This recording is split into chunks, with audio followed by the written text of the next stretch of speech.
ਸਮਾਂ ਤਾਂ ਬੀਤ ਹੀ ਜਾਂਦਾ ਹੈ, ਪਰ ਬੀਤੇ ਹੋਏ ਸਮੇਂ ਵਿੱਚ ਕਈ ਵਾਰ ਕੁਝ ਅਜਿਹਾ ਵਾਪਰਿਆ ਹੁੰਦਾ ਹੈ ਜਿਸ ਦੇ ਕਾਲੇ ਧੱਬੇ ਧੋਤਿਆਂ ਵੀ ਨਹੀਂ ਧੋਏ ਜਾ ਸਕਦੇ। ਅਜਿਹਾ ਹੀ ਕਾਲੇ ਹਰਫਾਂ ਵਿੱਚ ਇੱਕ ਦੁਖਾਂਤ 1 ਸਦੀ ਪਹਿਲਾਂ ਕੈਨੇਡਾ ਦੀ ਧਰਤੀ 'ਤੇ ਲਿਖਿਆ ਗਿਆ ਸੀ, ਜਿਸ ਨੂੰ ਕਾਮਾਗਾਟਾ ਮਾਰੂ ਦੇ ਦੁਖਾਂਤ ਵਜੋਂ ਕਦੇ ਵੀ ਭੁੱਲਿਆ ਨਹੀਂ ਜਾਵੇਗਾ।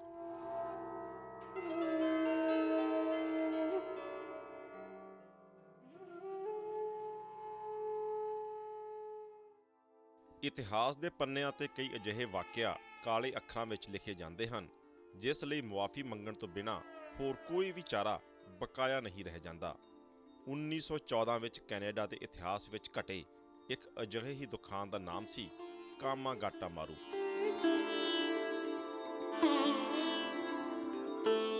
ਜਿਸ ਦੇ 94 ਸਾਲ ਬੀਤਣ ਤੋਂ ਬਾਅਦ ਸਰਕਾਰ ਨੂੰ ਮਜਬੂਰੀ ਵਸ ਮੁਆਫੀ ਮੰਗਣੀ ਪਈ।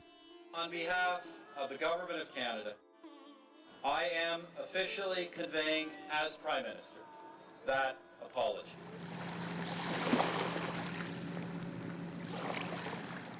ਕਾਮਾਗਾਟਾ ਮਾਰੂ ਜਹਾਜ਼ ਨੂੰ ਵੱਡੀਆਂ ਆਸਾਂ ਹੇਠ ਕੈਨੇਡਾ ਲਿਆਉਣ ਵਾਲੇ ਬਾਬਾ ਗੁਰਦਿੱਤ ਸਿੰਘ ਦੀ ਆਤਮਾ ਅੱਜ ਵੀ ਇਹਨਾਂ ਪਾਣੀਆਂ ਵਿੱਚ ਨਿਆਂ ਲਈ ਸ਼ਾਇਦ ਕਿਤੇ ਨਾ ਕਿਤੇ ਭਟਕ ਰਹੀ ਹੋਵੇਗੀ।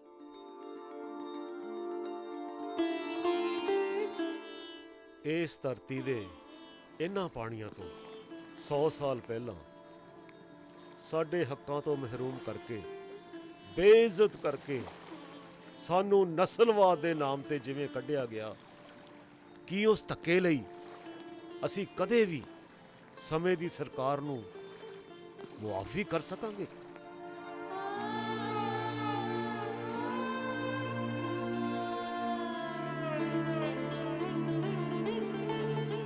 ਭਾਰਤ ਦਾ ਇਹ ਤਿਰੰਗਾ ਅੱਜ ਜਿਸ ਸ਼ਾਨ ਨਾਲ ਕੈਨੇਡਾ ਦੀ ਧਰਤੀ ਤੇ ਲਹਿਰਾ ਰਿਹਾ ਹੈ, 100 ਕੁ ਸਾਲ ਪਹਿਲਾਂ ਇਸ ਝੰਡੇ ਨਾਲ ਸੰਬੰਧਿਤ ਮੁਲਕ ਦੇ ਬਸ਼ਿੰਦਿਆਂ ਨੂੰ ਕੈਨੇਡਾ ਦੇ ਗੋਰੇ ਲੋਕਾਂ ਵੱਲੋਂ ਦੇਖਣ ਵਾਲੀ ਅੱਖ ਧੁੰਦਲੀ ਹੀ ਸੀ। ਇੰਗਲੈਂਡ ਦੀ ਗੌਰਮੈਂਟ ਸੀ, ਉਹ ਨਹੀਂ ਸੀ ਚਾਹੁੰਦੀ ਕਿ ਜਿਹੜੇ ਹਿੰਦੁਸਤਾਨੀ ਲੋਕ ਨੇ ਇਹ ਚਿੱਟੀਆਂ ਬਸਤੀਆਂ ਵਿੱਚ ਜਾਣ। ਉਹਦਾ ਕਾਰਨ ਇਹ ਸੀ ਕਿ ਜਿਹੜੇ ਗੋਰੇ ਸੀ ਉਹ ਹਿੰਦੁਸਤਾਨ ਦੇ ਵਿੱਚ ਹਥਿਆਰਾਂ ਦੇ ਜੋ ਰਾਜ ਨਹੀਂ ਸੀ ਕਰ ਰਹੇ। ਉਹਨਾਂ ਨੂੰ ਪਤਾ ਸੀ ਇਸ ਗੱਲ ਦਾ ਕਿ ਜੇ ਅਸੀਂ ਹਿੰਦੁਸਤਾਨ ਵਿੱਚ ਰਾਜ ਕਰ ਰਹੇ ਹਾਂ, ਉਹ ਤਲਵਾਰ ਦੇ ਜ਼ੋਰ ਨਾਲ ਨਹੀਂ, ਬਲਕਿ ਵਕਾਰ ਦੇ ਨਾਲ ਅਸੀਂ ਰਾਜ ਕਰ ਰਹੇ ਹਾਂ। ਮਤਲਬ ਜਿਹੜਾ ਉਹਨੇ ਇੱਕ ਕੰਪਲੈਕਸ ਪੈਦਾ ਕੀਤਾ ਹੋਇਆ ਸੀ ਹਿੰਦੁਸਤਾਨੀ ਲੋਕਾਂ ਦੇ ਵਿੱਚ ਕਿ ਜਿਹੜੇ ਗੋਰੇ ਲੋਕ ਨੇ ਇਹ ਸੁਪੀਰੀਅਰ ਨੇ।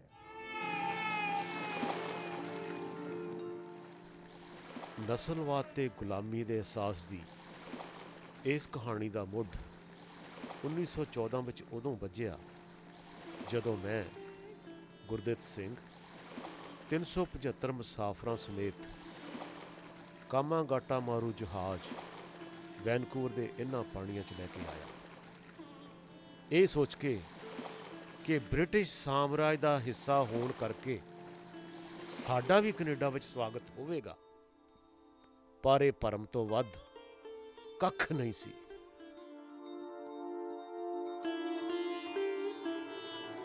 ਅੱਜ ਕੈਨੇਡਾ ਵਿੱਚ ਭਾਰਤੀ ਭਾਈਚਾਰੇ ਨੇ ਆਰਥਿਕ, ਸਮਾਜਿਕ ਅਤੇ ਰਾਜਨੀਤਿਕ ਤਰੱਕੀ ਤਾਂ ਬਹੁਤ ਕਰ ਲਈ, ਪਰ ਚੰਗੇ ਜੀਵਨ ਦੀ ਆਸ ਲਈ ਤਰੱਕੀ ਦਾ ਇਹ ਬੂਟਾ ਭਾਰਤੀਆਂ ਨੇ 1900 ਦੇ ਸ਼ੁਰੂ ਵਿੱਚ ਲਾਇਆ ਅਤੇ 1906 ਤੱਕ ਕੈਨੇਡਾ ਵਿੱਚ ਭਾਰਤੀ ਲੋਕਾਂ ਦੀ ਗਿਣਤੀ 5000 ਦੇ ਆਸ-ਪਾਸ ਹੋ ਚੁੱਕੀ ਸੀ। ਹੌਪਕਿੰਸ ਜਿਹੜਾ ਇੱਥੇ CID ਦਾ ਅਫਸਰ ਸੀ ਇੰਡੀਆ ਦਾ, ਤੇ ਇੱਥੇ ਇਮੀਗ੍ਰੇਸ਼ਨ ਡਿਪਾਰਟਮੈਂਟ ਨਾਲ ਕੰਮ ਕਰਦਾ ਸੀ, ਉਹਦੀ ਇਹ ਇੱਕ ਚਿੱਠੀ ਆ।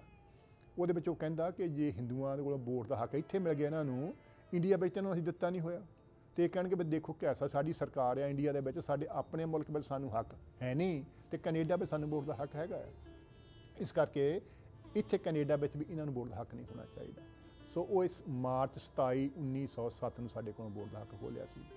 Women didn't have the vote until just 90 years ago.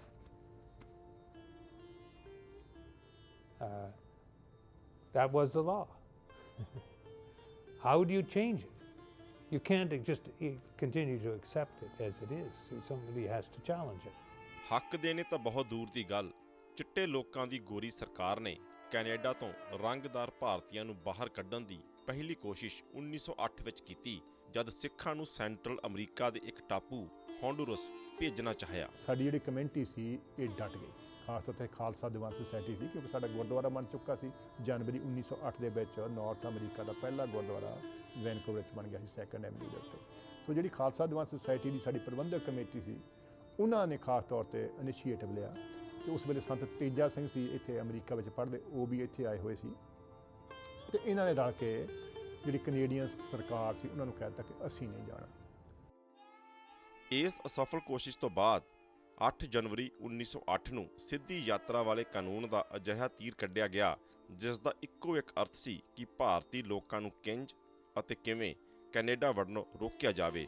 ਅਤੇ ਇਸ ਦੀ ਮੱਦ ਇਹੀ ਸੀ ਕਿ ਕੈਨੇਡਾ ਹੁਣ ਉਹੀ ਲੋਕ ਕਦਮ ਧਰ ਸਕਦੇ ਹਨ ਜੋ ਸਿੱਧੇ ਤੌਰ ਤੇ ਬਿਨਾਂ ਰੁਕਿਆਂ ਆਪਣੀ ਜਨਮ ਭੂਮੀ ਤੋਂ ਕੈਨੇਡਾ ਆਉਣ। It's rather interesting that regulation was issued initially to stop Japanese immigrants from coming to Canada via Hawaii, and that was happening. So, and then the Canadian government, with very little warning, used it 4 months later against a large number of South Asian, mostly Sikh immigrants. ਉਹਦੇ ਵਿੱਚ 3 ਮੁਲਕ ਸੀ ਜਿਹੜੇ ਇੱਥੇ ਆਉਂਦੇ ਸੀ ਬਹੁਤੇ। ਇੱਕ China ਤੋਂ ਆਉਂਦੇ ਸੀ, ਜਾਪਾਨ ਤੋਂ ਆਉਂਦੇ ਸੀ ਤੇ ਇੰਡੀਆ ਤੋਂ ਆਉਂਦੇ ਸੀ। ਹੁਣ ਦੋਨਾਂ ਮੁਲਕਾਂ ਤੋਂ ਸਿੱਧੇ ਜਹਾਜ਼ ਆਉਂਦੇ ਸੀ, ਚੀਨ ਤੋਂ ਵੀ ਆਉਂਦੇ ਸੀ, ਜਾਪਾਨ ਤੋਂ ਵੀ ਆਉਂਦੇ ਸੀ। ਨਾਲ ਉਹਨਾਂ ਨਾਲ ਤਾਂ ਵੱਖਰੇ ਮਤਲਬ ਇਹਨਾਂ ਦੇ ਸੰਧੀਆਂ ਹੋ ਚੁੱਕੀਆਂ, ਵੱਖਰੇ ਢੰਗ ਨਾਲ ਆਉਂਦੇ ਸੀ। ਤੇ ਇੱਕ ਇੰਡੀਆ ਸੀ ਜਿੱਥੋਂ ਸਿੱਧਾ ਜਹਾਜ਼ ਨਹੀਂ ਸੀ ਆਉਂਦਾ, ਪਰ ਕਿਤੇ ਲਿਖਿਆ ਨਾ ਸੀ ਇਹਨਾਂ ਨੇ ਕਿ ਕੋਈ ਹਿੰਦੂ ਜਾਂ ਸਿੱਖ ਜਾਂ ਪੰਜਾਬੀ ਜਾਂ ਇੰਡੀਅਨ ਇੱਥੇ ਨਹੀਂ ਆ ਸਕਦਾ ਬਿਨਾਂ ਨਾ। ਇਹ ਨਹੀਂ ਲਿਖਿਆ ਕਿ ਸਾਰੇ ਦੂਜੀ ਦੁਨੀਆ ਤੋਂ ਲੋਕ ਆਉਂਦੇ ਨੇ, ਉਹ ਸਿੱਧਾ ਆਪਣੇ ਮੁਲਕ ਤੋਂ ਆਉਣ, ਪਰ ਉਹਦਾ ਅਸਲ ਮਤਲਬ ਇਹ ਸੀ ਹਿੰਦੁਸਤਾਨੀਆਂ ਦਾ ਆਉਣਾ ਬੰਦ ਕਰਨਾ। ਇਸ ਕਾਨੂੰਨ ਨੂੰ ਪਹਿਲੀ ਚੁਣੌਤੀ ਫਰਵਰੀ 1908 ਵਿੱਚ SS ਮਾਊਂਟ ਈਗਲ ਜਹਾਜ਼ ਦੇ 200 ਮੁਸਾਫਰਾਂ ਨੇ ਦਿੱਤੀ, ਪਰ ਅਦਾਲਤ ਨੇ ਇਸ ਕਾਨੂੰਨ ਨੂੰ ਰੱਦ ਕਰਦਿਆਂ ਜਦ ਸਾਰੇ ਮੁਸਾਫਰਾਂ ਨੂੰ ਕੈਨੇਡਾ ਰਹਿਣ ਦੀ ਆਗਿਆ ਦਿੱਤੀ ਤਾਂ ਬੁਖਲਾਈ ਹੋਈ ਟੋਰੀ ਸਰਕਾਰ ਨੇ ਲਗਾਤਾਰ ਯਾਤਰਾ ਵਾਲੇ ਕਾਨੂੰਨ ਵਿੱਚ ਸੋਧ ਕੀਤੀ ਕਿ ਮੁਸਾਫਰਾਂ ਕੋਲ ਟਿਕਟ ਵੀ ਆਪਣੇ ਮੁਲਕ ਤੋਂ ਹੀ ਖਰੀਦੀ ਹੋਣੀ ਚਾਹੀਦੀ ਹੈ ਅਤੇ ਉਸ ਯਾਤਰੀ ਕੋਲ ਘੱਟੋ ਘੱਟ $200 ਹੋਣੇ ਲਾਜ਼ਮੀ ਹਨ। ਭਾਰਤੀ ਲੋਕ ਕੈਨੇਡਾ ਬਿਲਕੁਲ ਹੀ ਨਾ ਆ ਸਕਣ, ਇਸ ਲਈ ਕਲਕੱਤੇ ਤੋਂ ਸਮੁੰਦਰੀ ਰਸਤੇ ਸਿੱਧੇ ਤੌਰ ਤੇ ਵੈਨਕੂਵਰ ਯਾਤਰੀਆਂ ਲਿਆਉਣ ਵਾਲੀ ਇੱਕੋ ਇੱਕ ਕੈਨੇਡੀਅਨ ਪੈਸੀਫਿਕ ਕੰਪਨੀ ਦੀਆਂ ਸਾਰੀਆਂ ਸੇਵਾਵਾਂ ਮੁਕੰਮਲ ਤੌਰ ਤੇ ਬੰਦ ਕਰ ਦਿੱਤੀਆਂ ਗਈਆਂ। ਨਸਲਵਾਦ ਦੇ ਇਸ ਯੁੱਗ ਵਿੱਚ ਜੱਗੋਂ 13ਵੀਂ ਗੱਲ ਉਦੋਂ ਵਾਪਰੀ ਜਦੋਂ ਇਮੀਗ੍ਰੇਸ਼ਨ ਐਕਟ ਵਿੱਚ ਸੈਕਸ਼ਨ 23 ਨੂੰ ਸ਼ਾਮਲ ਕੀਤਾ ਗਿਆ ਕਿ ਜੇਕਰ ਇਮੀਗ੍ਰੇਸ਼ਨ ਮੰਤਰੀ ਜਾਂ ਫਿਰ ਬੋਰਡ ਆਫ ਇਨਕੁਆਇਰੀ ਕਿਸੇ ਵੀ ਯਾਤਰੀ ਨੂੰ ਦੇਸ਼ ਨਿਕਾਲਾ ਜਾਂ ਫਿਰ ਕੈਦ ਦਾ ਨਿਰਣਾ ਕਰਦੀ ਹੈ ਤਾਂ ਇਸ ਫੈਸਲੇ ਦੀ ਕੋਈ ਵੀ ਅਦਾਲਤ ਨਜ਼ਰਸਾਨੀ ਨਹੀਂ ਕਰ ਸਕੇਗੀ। I would say from today's point of view, and people at the time also would have said it wasn't a good law. That's not justice as it ought to be administered or provided for. ਇਸ ਕਾਲੇ ਕਾਨੂੰਨ ਨੂੰ ਚੁਣੌਤੀ Panama ਮਾਰੂ ਜਹਾਜ਼ ਦੇ ਯਾਤਰੀਆਂ ਵੱਲੋਂ ਦਿੱਤੀ ਗਈ ਜਦ ਇਹ ਜਹਾਜ਼ 17 ਅਕਤੂਬਰ 1913 ਨੂੰ ਵਿਕਟੋਰੀਆ ਵਿੱਚ 56 ਮੁਸਾਫਰਾਂ ਸਮੇਤ ਪਹੁੰਚਿਆ, ਜਿਸ ਦੇ 17 ਮੁਸਾਫਰਾਂ ਨੂੰ ਛੱਡ ਕੇ 39 ਮੁਸਾਫਰਾਂ ਨੂੰ ਪਨਾਹ ਦੇਣ ਤੋਂ ਇਨਕਾਰ ਕਰ ਦਿੱਤਾ ਗਿਆ ਸੀ ਅਤੇ ਮੁਸਾਫਰਾਂ ਵੱਲੋਂ ਵਕੀਲ ਐਡਵਰਡ ਬਰਡ ਨੇ ਅਦਾਲਤ ਦਾ ਦਰਵਾਜ਼ਾ ਖੜਕਾਇਆ। ਪਹਿਲਾਂ ਇੱਕ ਜੱਜ ਨੇ ਸੈਕਸ਼ਨ 23 ਹੇਠ ਇਸ ਕੇਸ ਤੇ ਸੁਣਵਾਈ ਤੋਂ ਇਨਕਾਰ ਕਰ ਦਿੱਤਾ, ਜਦਕਿ 28 ਨਵੰਬਰ 1913 ਨੂੰ ਅਦਾਲਤ ਦੇ ਦੂਸਰੇ ਜੱਜ ਨੇ $200 ਅਤੇ ਲਗਾਤਾਰ ਯਾਤਰਾ ਵਾਲੇ ਕਾਨੂੰਨ ਨੂੰ ਗੈਰ ਕਾਨੂੰਨੀ ਕਰਾਰ ਦੇ ਕੇ ਪਨਾਮਾ ਮਾਰੂ ਦੇ ਯਾਤਰੀਆਂ ਨੂੰ ਕੈਨੇਡਾ ਦੀ ਇਮੀਗ੍ਰੇਸ਼ਨ ਦੇਣ ਦਾ ਨਿਰਣਾ ਲਿਆ। ਇਹ ਟੈਕਨੀਕਲ ਆਧਾਰ ਦੇ ਉੱਤੇ ਵੀ ਜਿਸ ਤਰ੍ਹਾਂ $200 ਵੀ ਉਹ ਤੁਹਾਡੇ ਕੋਲ ਹੋਣਾ ਚਾਹੀਦਾ, ਜੇਬ 'ਚ ਹੋਣਾ ਚਾਹੀਦਾ, ਜਾਂ ਕਿ ਤੁਹਾਡੇ ਕੋਲ ਤੁਹਾਡੀ ਜਾਇਦਾਦ ਹੋਵੇ, ਕੀ ਮਤਲਬ ਇਹਦਾ ਹੈ ਜੀ। ਸੋ ਇਸ ਤਰ੍ਹਾਂ ਦਾ ਸੇਮੇ ਗੱਲ ਉਹ ਜਿਹੜੀ ਮਤਲਬ ਜਿਹੜੀ ਸਿਟੀਜ਼ਨ ਵੀ ਕਿੱਥੋਂ ਦਾ ਸਿਟੀਜ਼ਨ, ਕੀ ਮਤਲਬ, ਇਸ ਤਰ੍ਹਾਂ ਦੀਆਂ ਟੈਕਨੀਕਲ ਗੱਲਾਂ ਸੀ। ਉਹਦੇ ਆਧਾਰ ਦੇ ਉੱਤੇ ਉਹਨੇ ਦੋਨੇ ਜਿਹੜੇ ਇਹ ਆਰਡਰ ਕਾਉਂਸਲ ਸੀ ਇਹਨਾਂ ਨੂੰ ਨਾਲ ਇਨਵਾਈਟ ਕਰ ਦਿੱਤਾ 1913 'ਚ ਨਵੰਬਰ ਦੇ ਵਿੱਚ, ਕਿਉਂਕਿ ਅਕਤੂਬਰ 'ਚ ਆਇਆ ਸੀ, 24 ਨਵੰਬਰ ਨੂੰ ਫੈਸਲਾ ਹੋਇਆ 1913 ਦੇ ਵਿੱਚ। ਤੇ ਇਹ ਜਿਹੜੇ ਸਾਰੇ ਮੁਸਾਫਰ ਸੀ ਇਹ ਫ੍ਰੀ ਹੋ ਗਏ, ਉਹਨਾਂ ਨੂੰ ਰਹਿਣ ਦੀ ਇਜਾਜ਼ਤ ਮਿਲ ਗਈ ਇੱਥੇ। ਅਤੇ ਇਸ ਜਿੱਤ ਨੇ ਪੰਜਾਬੀ ਭਾਈਚਾਰੇ ਵਿੱਚ ਜਿਵੇਂ ਖੁਸ਼ੀ ਦਾ ਹੜ੍ਹ ਹੀ ਲੈ ਆਂਦਾ ਹੋਵੇ। ਬਈ ਪਨਾਮਾ ਮਾਰੂ ਦੀ ਅਦਾਲਤੀ ਜਿੱਤ ਦਾ ਅਰਥ ਹੈ ਹੁਣ ਸਾਨੂੰ ਕੈਨੇਡਾ ਆਉਣ ਤੋਂ ਕੋਈ ਨਹੀਂ ਰੋਕ ਸਕਦਾ। ਪਤਾ ਨਹੀਂ ਸਰਕਾਰ ਕਦੋਂ ਕਾਨੂੰਨ ਬਦਲ ਦੇਵੇ, ਇਸ ਤੋਂ ਪਹਿਲਾਂ ਦੇਰ ਹੋ ਜਾਵੇ। ਆਪਣੇ ਪਰਿਵਾਰਕ ਮੈਂਬਰਾਂ ਨੂੰ ਸੁਨੇਹਾ ਭੇਜੋ ਕਿ ਉਹ ਆਪਣਾ ਸਮਾਨ ਬੰਨ੍ਹਣ ਤੇ ਕੈਨੇਡਾ ਆਉਣ ਦੀਆਂ ਤਿਆਰੀਆਂ ਕਰਨ। ਮੇਰੇ 2 ਮਾਸੀ ਦੇ ਮੁੰਡਿਆਂ ਨੇ ਆਉਣਾ, ਮੇਰੀ ਤਾਂ ਭੂਆ ਦੇ ਮੁੰਡੇ ਬੜੀ ਦੇਰ ਦੇ ਤਿਆਰ ਹੁੰਦੇ ਆਉਣ ਨੂੰ, ਵਧੀਆ ਰਾਹ ਖੁੱਲ ਗਿਆ ਹੁਣ ਆਉਣ ਵਾਸਤੇ। ਮੇਰਾ ਤਾਂ ਛੋਟਾ ਵੀਰ ਹੈ, ਕਦੋਂ ਦਾ ਸਮਾਨ ਬਣੀ ਬੈਠਾ ਕਿ ਮੈਂ ਕੈਨੇਡਾ ਜਾਣਾ। ਬਸ ਹੁਣ ਤਾਂ ਕੋਈ ਵੱਡਾ ਜਹਾਜ਼ ਭਰ ਕੇ ਸਾਡੇ ਚੇਤਿਆਂ ਨੂੰ ਕੈਨੇਡਾ ਲੈ ਆਵੇ, ਬਾਕੀ ਮੋਰਚਾ ਫਤਿਹ ਦੀ ਆਪੇ ਕਰ ਲਵਾਂਗੇ। ਬਸ ਹੁਣ ਲੋਕਾਂ ਨੂੰ ਇਹੀ ਉਮੀਦ ਸੀ ਕਿ ਇਸ ਰਾਤ ਤੋਂ ਬਾਅਦ ਨਵਾਂ ਸਵੇਰਾ ਉੱਗੇਗਾ ਕਦੋਂ।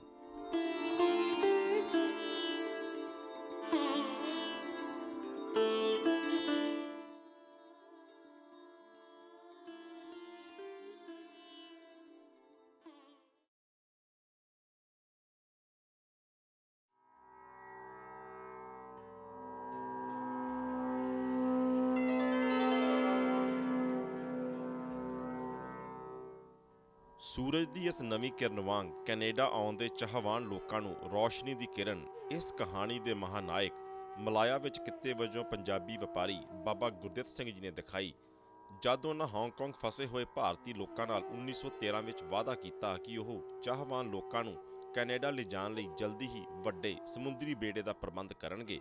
ਬਾਬਾ ਗੁਰਦਿੱਤ ਸਿੰਘ ਦੇ ਪੜਪੋਤੇ ਤੇਜਪਾਲ ਸਿੰਘ ਸੰਧੂ ਨੇ ਇਸ ਬਾਬਤ ਆਪਣੇ ਬਜ਼ੁਰਗਾਂ ਤੋਂ ਬਹੁਤ ਕੁਝ ਸੁਣਿਆ ਸੀ। 100 ਸਾਲ ਬਾਅਦ ਕਾਮਾਗਾਟਾ ਮਾਰੂ ਨੂੰ ਜੇ ਅੱਜ ਵੇਖਣਾ ਹੋਵੇ ਤੇ ਬਾਬਾ ਗੁਰਦਿੱਤ ਸਿੰਘ ਤੇ ਕਾਮਾਗਾਟਾ ਮਾਰੂ ਇੱਕ ਲਫ਼ਜ਼ੀ ਬਣ ਚੁੱਕਿਆ ਵਾ। ਜਾਂ ਇਹ ਕਹਿ ਲਓ ਕਿ ਕਾਮਾਗਾਟਾ ਮਾਰੂ ਇਨਸੀਡੈਂਟ ਕਰਕੇ ਬਾਬਾ ਜੀ ਹੋ ਗਏ, ਜਾਂ ਬਾਬਾ ਜੀ ਕਰਕੇ ਉਹਨਾਂ ਨੇ ਕਾਮਾਗਾਟਾ ਮਾਰੂ ਨੂੰ ਕਰ ਲਿਆ।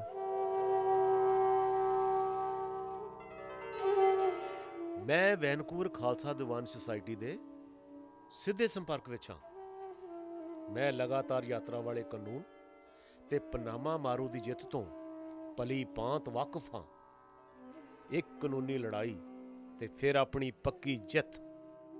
He didn't intend to go to a minor port in BC and let them in, try to get them in that way. No, he wanted to come right in by the front door and to get a chance to challenge the policy that Canada was following in the court. ਬਾਬਾ ਗੁਰਦਿੱਤ ਸਿੰਘ ਨੇ ਜਾਪਾਨੀ company ਤੋਂ ਕਾਮਾਗਾਟਾ ਮਾਰੂ ਨਾਮ ਦਾ ਜਹਾਜ਼ 6 ਮਹੀਨਿਆਂ ਲਈ ਪੱਟੇ ਤੇ ਲਿਆ ਅਤੇ ਹਰੇਕ ਮਹੀਨੇ ਇਸ ਦੀ ਕਿਸ਼ਤ 11,000 ਹਾਂਗਕਾਂਗ ਡਾਲਰ ਮਿਥੀ ਗਈ। ਹਾਂਗਕਾਂਗ ਗੁਰੂ ਘਰ ਵਿੱਚ ਮੁਨਾਦੀ ਕਰਵਾ ਕੇ ਕੈਨੇਡਾ ਜਾਣ ਦੇ ਚਾਹਵਾਨ ਯਾਤਰੀਆਂ ਦੀ ਤਲਾਸ਼ ਕੀਤੀ ਗਈ ਅਤੇ ਪ੍ਰਤੀ ਵਿਅਕਤੀ ਟਿਕਟ 210 ਹਾਂਗਕਾਂਗ ਡਾਲਰ ਰੱਖੀ ਗਈ। ਕਿਉਂਕਿ ਜ਼ਿਆਦਾਤਰ ਸਿੱਖ ਸੀ, ਜਿਸ ਤਰ੍ਹਾਂ ਆਪਾਂ ਜਾਣਦੇ ਹਾਂ, ਪਰ ਮੁਸਲਮਾਨ ਭਰਾ ਵੀ ਸੀ, ਹਿੰਦੂ ਭਰਾ ਵੀ ਸੀ। ਉਹਨਾਂ ਨੇ ਤਿੰਨੋਂ ਝੰਡੇ ਲਾਏ ਸੀ ਜਹਾਜ਼ ਦੇ ਉੱਤੇ। ਜਹਾਜ਼ ਦਾ ਨਾਂ ਗੁਰੂ ਨਾਨਕ ਜਹਾਜ਼ ਰੱਖਿਆ ਸੀ ਔਰ ਤਿੰਨਾਂ ਗੁਰੂ ਗ੍ਰੰਥ ਸਾਹਿਬ, ਕੁਰਾਨ ਸ਼ਰੀਫ ਔਰ ਗੀਤਾ ਜੀ ਦਾ ਵਿੱਚ ਪ੍ਰਕਾਸ਼ ਸੀ। ਇੱਥੋਂ ਪਤਾ ਲੱਗਦਾ ਸੀ ਕਿ ਉਹ ਬਹੁਤ ਸੈਕੂਲਰ ਅਪਰੋਚ ਵਾਲੇ ਸੀ। ਜਹਾਜ਼ ਚੱਲਣ ਤੋਂ ਪਹਿਲਾਂ ਗੁਰਦਿੱਤ ਸਿੰਘ ਨੇ ਜਾਪਾਨੀ ਕੰਪਨੀ ਨੂੰ 40,000 ਡਾਲਰ ਅਦਾ ਕਰ ਦਿੱਤੇ ਸਨ ਅਤੇ ਉਹਨਾਂ ਦਾ ਮਕਸਦ ਕੋਇਲਾ ਕੈਨੇਡਾ ਛੱਡ ਕੇ ਇੱਥੋਂ ਦੀ ਕੀਮਤੀ ਲੱਕੜ ਵਾਪਸ ਲੈ ਕੇ ਜਾਣ ਤੋਂ ਇਲਾਵਾ ਕੁਝ ਹੋਰ ਵੀ ਸੀ। ਗੁਰਦਿੱਤ ਸਿੰਘ ਦੇਸ਼ ਭਗਤ ਸੀ ਜਾਂ ਵਪਾਰੀ ਸੀ? ਦੋਨੇ ਸੀ। ਦੇਖੋ, ਪੈਸਾ ਵੀ ਕਮਾਇਆ ਚਾਹੁੰਦੇ, ਵਪਾਰੀ ਸੀ ਕਿਉਂਕਿ ਉਹ ਮਲੇਸ਼ੀਆ ਦੇ ਵਿੱਚ, ਸਿੰਗਾਪੁਰ ਵਾਲੇ ਪਾਸੇ ਉਹ ਕੰਟਰੈਕਟਰ ਸੀ। ਉਹਨਾਂ ਨੇ ਰੇਲਵੇ ਦੇ ਵਿੱਚ ਹੋਰ ਕਈ ਕੰਮਾਂ ਦੇ ਵਿੱਚ ਕਾਫੀ ਪੈਸਾ ਕਮਾਇਆ ਸੀ। ਉਹ ਪੈਸਾ ਵੀ ਕਮਾਇਆ ਚਾਹੁੰਦੇ ਸੀ ਕਿਉਂਕਿ ਉਹ ਜਿਹੜਾ ਜਹਾਜ਼ ਸੀ ਇਹ ਨਹੀਂ ਸੀ, ਉਹਨਾਂ ਦੀ ਸਕੀਮ ਅੱਗੇ ਸੀ। ਉਹ ਉਹਨਾਂ ਦੀ ਗੁਰੂ ਨਾਨਕ ਸਟੀਮਸ਼ਿਪ ਕੰਪਨੀ ਬਣਾ ਕੇ ਉਹ 4 ਜਹਾਜ਼ ਖਰੀਦਣੇ ਚਾਹੁੰਦੇ ਸੀ। 2 ਜਹਾਜ਼ ਕੈਨੇਡਾ ਨੂੰ ਆਇਆ ਕਰਨੇ ਸੀ ਕਲਕੱਤੇ ਤੋਂ, 2 ਬ੍ਰਾਜ਼ੀਲ ਨੂੰ ਜਾਇਆ ਕਰਨੇ ਸੀ ਬੰਬੇ ਤੋਂ। ਸੋ ਇਹ ਉਹਨਾਂ ਦੀ ਵੱਡੀ ਪਲਾਨ ਸੀ। ਪਰ ਉਹ ਆਮ ਏਜੰਟਾਂ ਵਰਗੇ ਏਜੰਟ ਠੱਗ ਨਹੀਂ ਸੀ। ਉਹ ਬੜੇ ਦੇਸ਼ ਭਗਤ ਸੀ, ਸੱਚੇ ਸੁੱਚੇ ਸਿੱਖ ਸੀ। ਹਾਂਗਕਾਂਗ ਤੋਂ ਕਾਮਾਗਾਟਾ ਮਾਰੂ ਨੇ ਵੈਸੇ ਤਾਂ ਮਾਰਚ ਮਹੀਨੇ ਹੀ ਤੁਰ ਪੈਣਾ ਸੀ, ਪਰ ਇਸ ਯਾਤਰਾ ਦੀ ਸੂਹ ਮਿਲਦਿਆਂ ਸਾਰ ਹੀ ਹਾਂਗਕਾਂਗ ਸਰਕਾਰ ਨੇ ਇਸ ਜਹਾਜ਼ ਬਾਬਤ ਕੈਨੇਡਾ ਸਰਕਾਰ ਨੂੰ ਤਾਰਾਂ ਭੇਜ ਕੇ ਸੂਚਿਤ ਕੀਤਾ। ਪਰ ਗਹਿਰੀ ਨੀਂਦ ਸੁੱਤੀ ਸਰਕਾਰ ਨੇ ਇਸ ਦਾ ਕਦੇ ਵੀ ਮੋੜਵਾਂ ਜਵਾਬ ਨਹੀਂ ਸੀ ਦਿੱਤਾ।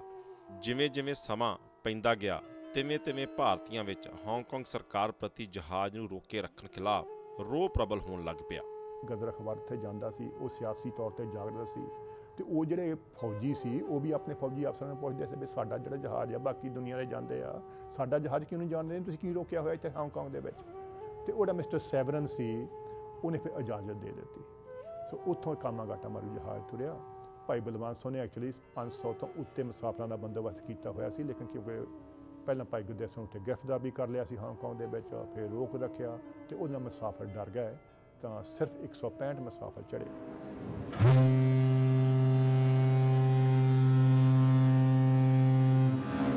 4 ਅਪ੍ਰੈਲ 1914 ਨੂੰ ਹਾਂਗਕਾਂਗ ਤੋਂ ਚੱਲੇ ਕਾਮਾਗਾਟਾ ਮਾਰੂ ਜਹਾਜ਼ ਨੇ 111 ਮੁਸਾਫਰ ਸ਼ੰਘਾਈ ਤੋਂ ਚੁੱਕੇ। ਕੋਬੇ ਤੋਂ 86 ਹੋਰ ਭਾਰਤੀਆਂ ਨੇ ਕੈਨੇਡਾ ਦੀ ਟਿਕਟ ਕਟਵਾਈ। ਰਸਤੇ ਵਿੱਚ ਯੋਕੋਹਾਮਾ ਤੋਂ ਚੜ੍ਹੇ 14 ਮੁਸਾਫਰਾਂ ਨਾਲ ਯਾਤਰੀਆਂ ਦੀ ਕੁੱਲ ਸੰਖਿਆ ਹੁਣ 376 ਸੀ। He thought this was going to work. So if it worked, then he could go into the business of transporting people to North America. So yes, he did speak of it as a business venture. 1913 ਵਿੱਚ BC ਦੀਆਂ ਬੰਦਰਗਾਹਾਂ ਤੇ ਕਿਰਤੀ ਕਾਮੇ ਜਾਂ ਫਿਰ ਕਾਰੀਗਰਾਂ ਨੂੰ ਉਤਰਨ ਦੀ ਮਨਾਹੀ ਕਰਨ ਲਈ ਇੱਕ ਆਰਡਰਿੰਗ ਕਾਉਂਸਲ ਘੜਿਆ ਗਿਆ, ਜਿਸ ਵਿੱਚ BC ਦੀਆਂ ਸਾਰੀਆਂ ਹੀ ਬੰਦਰਗਾਹਾਂ ਦੇ ਨਾਮ ਸ਼ਾਮਲ ਕੀਤੇ ਗਏ ਸਨ। ਪਰ ਗਲਤੀ ਨਾਲ ਪੋਰਟ ਅਲਬਰਨੀ ਦਾ ਨਾਮ ਇਸ ਲਿਸਟ ਵਿੱਚ ਸ਼ਾਮਲ ਨਹੀਂ ਸੀ ਹੋ ਸਕਿਆ। ਭਾਰਤੀ ਆਗੂਆਂ ਨੂੰ ਜਦ ਇਸ ਕਮਜ਼ੋਰੀ ਬਾਬਤ ਇਲਮ ਹੋਇਆ ਤਾਂ ਉਹਨਾਂ ਵੱਲੋਂ ਪੂਰੀ ਕੋਸ਼ਿਸ਼ ਕੀਤੀ ਗਈ ਕਿ ਕਾਮਾਗਾਟਾ ਮਾਰੂ ਜਹਾਜ਼ ਨੂੰ ਵੈਨਕੂਵਰ ਜਾਂ ਫਿਰ ਵਿਕਟੋਰੀਆ ਦੇ ਬਜਾਏ ਜੇਕਰ ਪੋਰਟ ਅਲਬਰਨੀ ਲਿਆਂਦਾ ਜਾਵੇ ਤਾਂ ਕਾਨੂੰਨ ਨੂੰ ਝੁਕਾਣੀ ਦੇਣੀ ਕੋਈ ਔਖਾ ਕੰਮ ਨਹੀਂ। They went up that long canal, natural canal, to the Pacific, and they went out into the heavy waters of the Pacific, and they tried to intercept the Kamagata Maru. They sat out there for quite a long time in heavy weather, and they never saw it. And so then they came back, and they were going to try again the next morning, but in the meantime, the ship had come through and gone all the way to Victoria. So they tried and they missed. ਸੋ ਕਾਮਾਗਾਟਾ ਮਾਰੂ ਜਹਾਜ਼ 21 ਮਈ ਨੂੰ Victoria ਆਉਣ ਲੱਗਿਆ ਅਤੇ 23 ਮਈ 1914 ਨੂੰ ਜਦ ਇਹ ਜਹਾਜ਼ ਸਵੇਰੇ 11 ਵਜੇ ਵੈਨਕੂਵਰ ਪਹੁੰਚਿਆ ਤਾਂ ਪਹਿਲਾਂ ਤੋਂ ਹੀ ਚੌਕਸ ਸਰਕਾਰ ਨੇ ਇਸ ਨੂੰ ਬੰਦਰਗਾਹ ਤੇ ਲੱਗਣ ਦੀ ਬਜਾਏ ਸਟੈਨਲੇ ਪਾਰਕ ਨਜ਼ਦੀਕ ਬੁਰਾਡ ਇਨਲੈਟ ਤੇ ਰੁਕਣ ਲਈ ਮਜਬੂਰ ਕਰ ਦਿੱਤਾ। 376 ਮੁਸਾਫਰਾਂ ਨਾਲ ਲੱਦੇ ਹੋਏ ਇਸ ਜਹਾਜ਼ ਤੇ ਤਿਆਰ ਖੜੇ ਖੁਸ਼ ਯਾਤਰੀਆਂ ਦੀ ਇਹ ਤਸਵੀਰ ਉਸੇ ਸਮੇਂ ਦੀ ਹੈ। ਸ਼ਿਪ ਤੋਂ ਉਹ ਉਤਰਨ ਦੇ ਲਈ ਤਿਆਰ ਨੇ ਔਰ ਉਹ ਸੋਚਦੇ ਸੀ ਕਿ ਵੀ ਅਸੀਂ ਇਸ ਧਰਤੀ ਦੇ ਵਿੱਚ ਵੈਲਕਮ ਹਾਂ, ਕਿਉਂਕਿ ਉਹਨਾਂ ਦੇ ਕੋਲੇ ਪਾਸਪੋਰਟ ਬ੍ਰਿਟਿਸ਼ ਪਾਸਪੋਰਟ ਸੀਗੇ, ਉਹਨਾਂ ਦੇ ਕੋਲੇ $200 ਹੈਡ ਟੈਕਸ ਸੀਗਾ। Reports are coming in that a ship known as the Komagata Maru, full of 376 Hindu invaders from India, has arrived on Canadian shores off the coast of British Columbia. Now, attention moves to the Government of Canada and immigration officials in Vancouver to see how the government responds to the Hindus' ship. Harry Stevens, he was the local member of Parliament, and he was elected on an anti-immigration, Asian immigration campaign. He was very strongly opposed to Asian immigration. We are faced with the question whether our country, which finds its highest exemplification under Anglo-Saxon ideals and British rule, shall be maintained as a white country. We cannot allow indiscriminate immigration from the Orient and continue to build up the country along the lines laid down in the foundations of our national life. I cast no aspersions on the Asiatics, but we and they are distinct peoples. ਇਹ ਉਹ ਸਮਾਂ ਸੀ ਜਦ British ਰਾਜ ਦਾ ਸੂਰਜ ਸੰਸਾਰ ਵਿੱਚ ਕਦੇ ਡੁੱਬਦਾ ਨਹੀਂ ਸੀ ਅਤੇ ਭਾਰਤੀਆਂ ਨੂੰ ਅਹਿਸਾਸ ਕਰਵਾਇਆ ਜਾ ਚੁੱਕਾ ਸੀ ਕਿ ਉਹ ਇਸ ਰਾਜ ਦੇ ਬਸ਼ਿੰਦੇ ਹਨ। ਪਰ ਕਾਮਾਗਾਟਾ ਮਾਰੂ ਦੇ ਮੁਸਾਫਰਾਂ ਦੀ ਚੰਦ ਪਲਾਂ ਦੀ ਇਹ ਖੁਸ਼ੀ ਨਸਲਵਾਦ ਦੀ ਭੇਂਟ ਝਾੜ ਦੁਖਾਂਤਕ ਇਤਿਹਾਸ ਵਿੱਚ ਤਬਦੀਲ ਕਰਨ ਲਈ ਸਿਆਸੀ ਅਤੇ ਕੂਟਨੀਤਿਕ ਚਾਲਾਂ ਦੇ ਕਦਮ ਵੀ ਤਿੱਖੇ ਹੋ ਚੁੱਕੇ ਸਨ।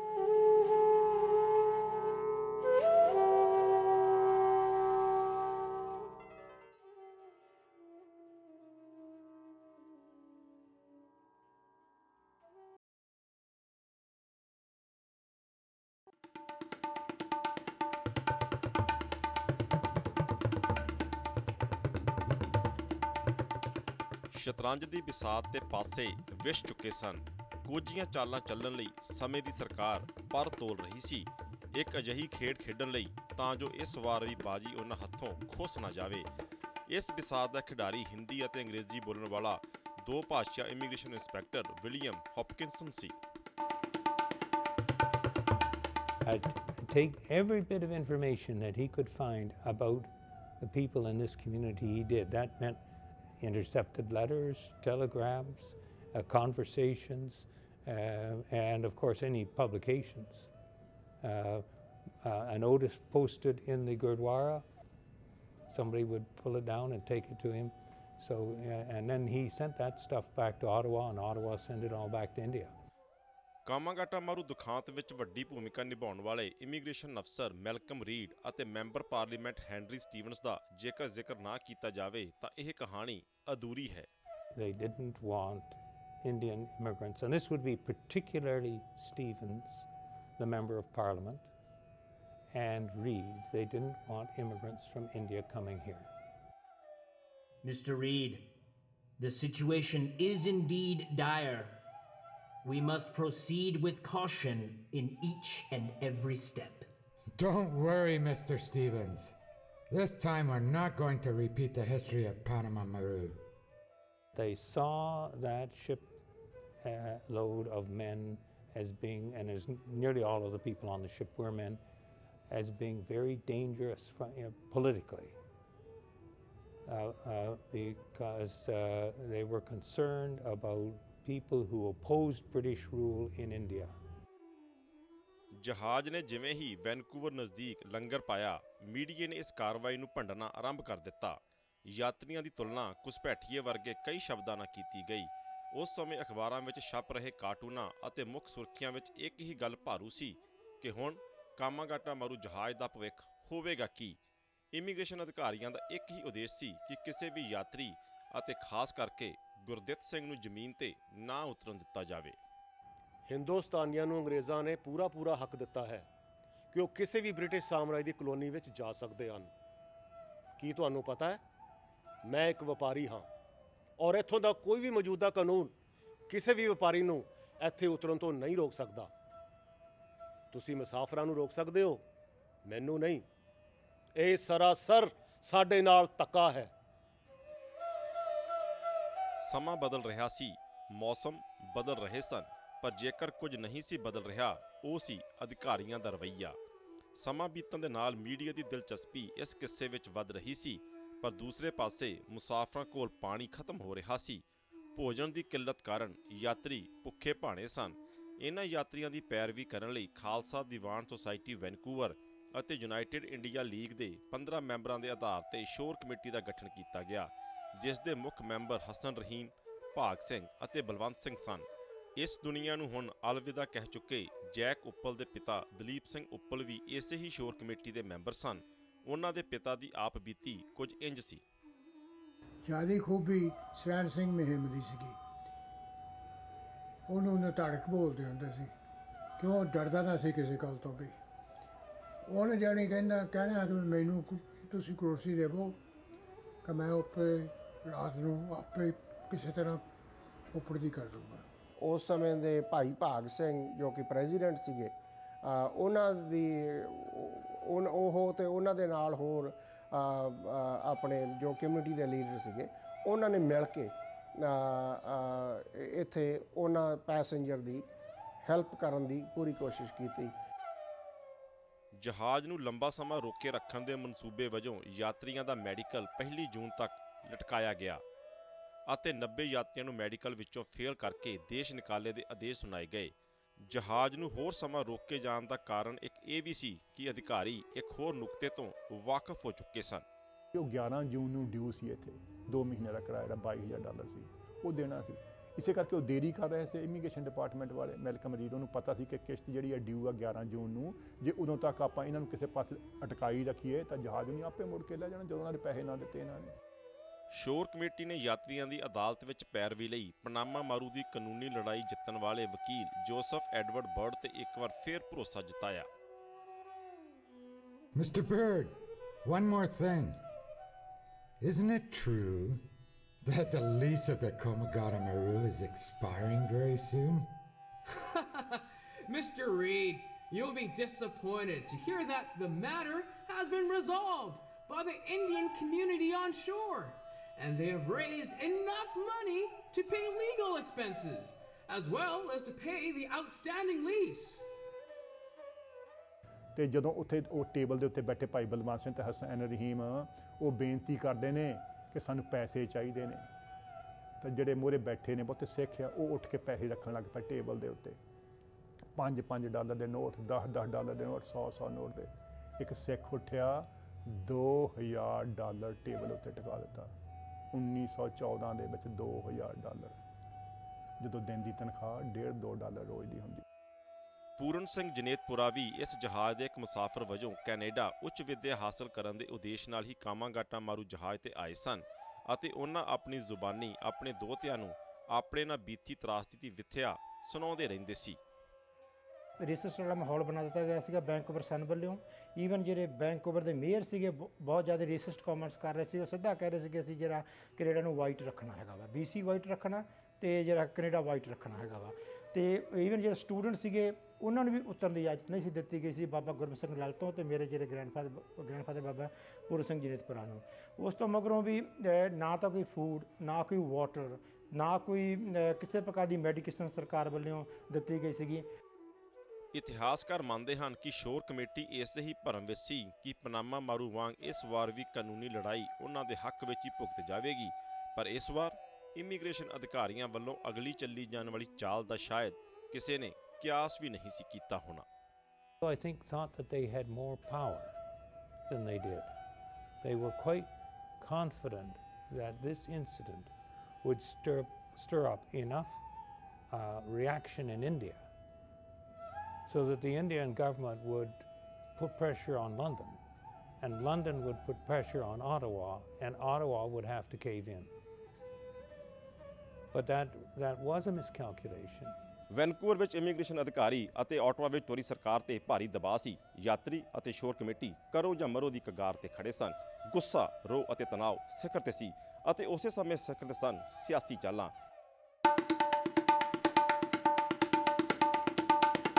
ਸੁਪਰੀਮ ਕੋਰਟ ਦੇ ਜੱਜ ਰਿਟ ਆਫ ਹੇਬੀਅਸ ਕਾਰਪਸ ਨਾ ਵੀ ਪ੍ਰਦਾਨ ਕਰਦੇ, ਫਿਰ ਉਹ ਅਪੀਲ ਕੋਰਟ ਕੋਲ ਜਾ ਸਕਦੇ ਸੀ, ਕੈਨੇਡਾ ਦੀ ਸੁਪਰੀਮ ਕੋਰਟ ਕੋਲ ਜਾ ਸਕਦੇ ਸੀ, ਪ੍ਰਿਵੀ ਕੌਂਸਲ ਜਿਹੜੀ ਲੰਡਨ ਦੀ ਆ ਉਹਦੀ ਜੁਡੀਸ਼ੀਅਲ ਕਮੇਟੀ ਕੋਲ ਜਾ ਸਕਦੇ ਸੀ। ਇਸ ਤਰ੍ਹਾਂ ਜਿਹੜੇ ਮੁਸਾਫਰ ਸੀ ਉਹਨਾਂ ਕੋਲ ਬਹੁਤ ਜ਼ਿਆਦਾ ਆਪਸ਼ਨ ਸੀ, ਉਹਨਾਂ ਦੇ ਜਿੱਤਣ ਦੇ ਬਹੁਤ ਜ਼ਿਆਦਾ ਚਾਂਸਸ ਸੀ।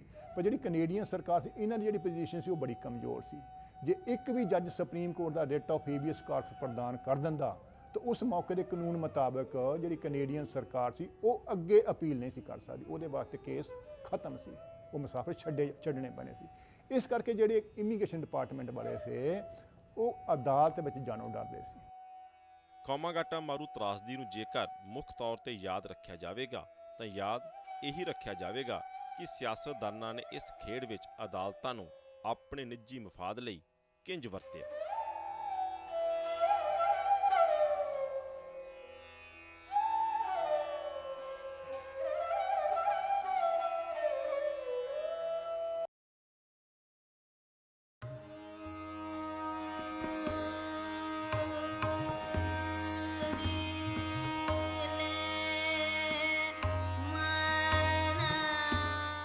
ਜਹਾਜ਼ ਦਾ ਭਵਿੱਖ ਅਨਿਸ਼ਚਿਤ ਹੋ ਰਿਹਾ ਸੀ। ਜਹਾਜ਼ ਦੇ ਮਾਲਕਾਂ ਤੇ ਦਬਾਅ ਵੱਧ ਰਿਹਾ ਸੀ ਕਿ ਉਹ ਇਸ ਨੂੰ ਇੱਥੋਂ ਇੰਜ ਹੀ ਵਾਪਸ ਲੈ ਜਾਵਣ। ਯਾਤਰੀਆਂ ਦੀਆਂ ਸਦਰਾਂ ਟੁੱਟ ਰਹੀਆਂ ਸਨ। ਜਹਾਜ਼ ਵਿੱਚ ਹੀ ਬੰਦੀਆਂ ਵਾਂਗ ਗੁਰਦਿੱਤ ਸਿੰਘ ਕੁਝ ਵੀ ਨਾ ਕਰ ਸਕਣ ਤੋਂ ਮਜਬੂਰ ਸਨ ਅਤੇ ਹੁਣ ਸਭ ਦੀਆਂ ਨਜ਼ਰਾਂ ਭਾਰਤੀ ਭਾਈਚਾਰੇ ਦੇ ਅਗਲੇ ਕਦਮ ਤੇ ਸਨ। 1914 ਵਿੱਚ ਇਸ ਥਾਂ ਤੇ ਡੋਮੀਨੀਅਨ ਹਾਲ ਹੁੰਦਾ ਸੀ ਅਤੇ ਕਾਮਾਗਾਟਾ ਮਾਰੂ ਦੇ ਕਿਸੇ ਸੰਭਾਵੀ ਹਾਲ ਲਈ ਸ਼ੋਰ ਕਮੇਟੀ ਨੇ ਇਸੇ ਹੀ ਹਾਲ ਵਿੱਚ ਭਾਰਤੀ ਲੋਕਾਂ ਦਾ ਵੱਡਾ ਇਕੱਠ ਵੀ ਕੀਤਾ ਅਤੇ ਇਸ ਇਕੱਠ ਵਿੱਚ $5000 ਨਕਦ ਤੋਂ ਇਲਾਵਾ ਲੋਕਾਂ ਨੇ $66000 ਦੇਣ ਦੀਆਂ ਜ਼ਾਮਨੀਆਂ ਭਰੀਆਂ ਸਨ। ਇਕੱਤਰ ਕੀਤੀ ਗਈ ਰਕਮ ਦੇ ਸਹਾਰੇ ਹੀ ਜਹਾਜ਼ ਦੀਆਂ ਰਹਿੰਦੀਆਂ ਕਿਸ਼ਤਾਂ ਉਤਾਰ ਕੇ ਜਹਾਜ਼ ਦਾ ਪਟਾ ਹੁਣ ਗੁਰਦਿੱਤ ਸਿੰਘ ਤੋਂ ਬਦਲਵਾ ਕੇ ਯੂਨਾਈਟਿਡ ਇੰਡੀਆ ਲੀਗ ਦੇ ਹਸਨ ਰਹੀਮ ਅਤੇ ਖਾਲਸਾ ਦੀਵਾਨ ਸੁਸਾਇਟੀ ਦੇ ਪ੍ਰਧਾਨ ਭਾਗ ਸਿੰਘ ਨੇ ਇੱਕ ਕਾਨੂੰਨੀ ਨੁਕਤਾ ਨਿਗਾਹ ਤੋਂ ਆਪਣੇ ਨਾਮ ਤੇ ਕਰਵਾ ਲਿਆ। ਤੇ ਐਡਵਰਡ ਬਰਡਨ ਤੇ ਜਾਣ ਨਹੀਂ ਦਿੰਦੇ ਇਮੀਗ੍ਰੇਸ਼ਨ ਵਾਲੇ, ਕਹਿੰਦੇ ਤਾਂ ਜਹਾਜ਼ ਤੇ ਪੈਰ ਵੀ ਰੱਖੇ ਤੈਨੂੰ ਥੱਲੇ ਸਮੁੰਦਰ ਸੱਟ ਦੇਵਾਂਗੇ। ਸੋ ਇਸ ਤਰ੍ਹਾਂ ਦੀਆਂ ਗੱਲਾਂ ਕੀਤੀਆਂ ਜਾ ਰਹੀਆਂ ਸੀ। ਸੋ ਇਸ ਗੱਲ ਨੂੰ ਮਤਲਬ ਤੁਸੀਂ ਦੇਖ ਕੇ ਕਿ ਜੇ ਪਟਾ ਜਿਹੜਾ ਆ ਉਹ ਕਿਸੇ ਹੋਰ ਦੇ ਨਾਂ ਹੋਵੇ ਜਿਹੜਾ ਕਿ ਇੱਥੇ ਆਲਰੇਡੀ ਵੈਨਕੂਵਰ ਵਿੱਚ ਰਹਿ ਰਿਹਾ ਹੈਗਾ ਤਾਂ ਉਹ ਅਦਾਲਤਾਂ ਵਿੱਚ ਅਰਜ਼ੋਈ ਕਰ ਸਕਦਾ ਆ, ਕਹਿ ਸਕਦਾ ਕਿ ਭਾਈ ਅਸੀਂ ਪਟੇਦਾਰ ਹਾਂ, ਸਾਡਾ ਜਹਾਜ਼ ਆ ਜਿਹੜਾ ਕੋਲਾ ਲੱਦਿਆ ਹੈ ਉਹਨੂੰ ਲਾਉਣ ਦੀ ਇਜਾਜ਼ਤ ਦੇਵੋ, ਮੁਸਾਫਰਾਂ ਨੂੰ ਲਾਹੋ, ਲਾ ਕੇ ਕਿਤੇ ਸ਼ੈੱਡ ਵਿੱਚ ਰੱਖੋ, ਸਾਡਾ ਜਹਾਜ਼ ਖਾਲੀ ਕਰੋ। ਸੋ ਇਸ ਮਕਸਦ ਦੇ ਨਾਲ ਉਹ ਜਿਹੜਾ ਪਟਾ ਸੀ ਉਹ ਭਾਈ ਗੁਰਦਿੱਤ ਸਿੰਘ ਤੋਂ ਇਹਨਾਂ ਦੋਨਾਂ ਦੇ ਨਾਂ ਕਰਵਾਇਆ ਸੀ 20 ਜੂਨ 1914 ਨੂੰ। ਇਮੀਗ੍ਰੇਸ਼ਨ ਅਧਿਕਾਰੀਆਂ ਵੱਲੋਂ ਇਹ ਪ੍ਰਸਤਾਵ ਦਿੱਤਾ ਗਿਆ ਕਿ 376 ਮੁਸਾਫਰਾਂ ਦੇ ਆਧਾਰ ਤੇ ਸਿਰਫ ਇੱਕ ਹੀ ਵਿਅਕਤੀ ਦੇ ਕੇਸ ਦੀ ਪੈਰਵੀ ਕੀਤੀ ਜਾਵੇ।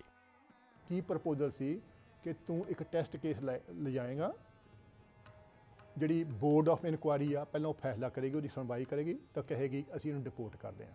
ਉਸ ਤੋਂ ਬਾਅਦ ਅਪੀਲ ਕੋਰਟ ਵਿੱਚ ਜਾਣ ਲਈ ਸੁਪਰੀਮ ਕੋਰਟ ਦੇ ਵਿੱਚੋਂ ਦੀ ਹੋ ਕੇ ਜਾਣਾ ਪੈਣਾ ਹੈ। ਤੂੰ ਸੁਪਰੀਮ ਕੋਰਟ ਵਿੱਚ ਜਾਏਗਾ, ਲੇਕਿਨ ਸੁਪਰੀਮ ਕੋਰਟ ਦੇ ਵਿੱਚ ਤੂੰ ਬਹਿਸ ਨਹੀਂ ਕਰੇਗਾ, ਜਾਣ ਬੁੱਝ ਕੇ ਕੇਸ ਹਾਰੇਗਾ। ਇਹ ਲਿਖਵਾ ਲਿਆ ਸੀ ਐਡਵਰਡ ਬਰਡ ਦੇ ਕੋਲੋਂ।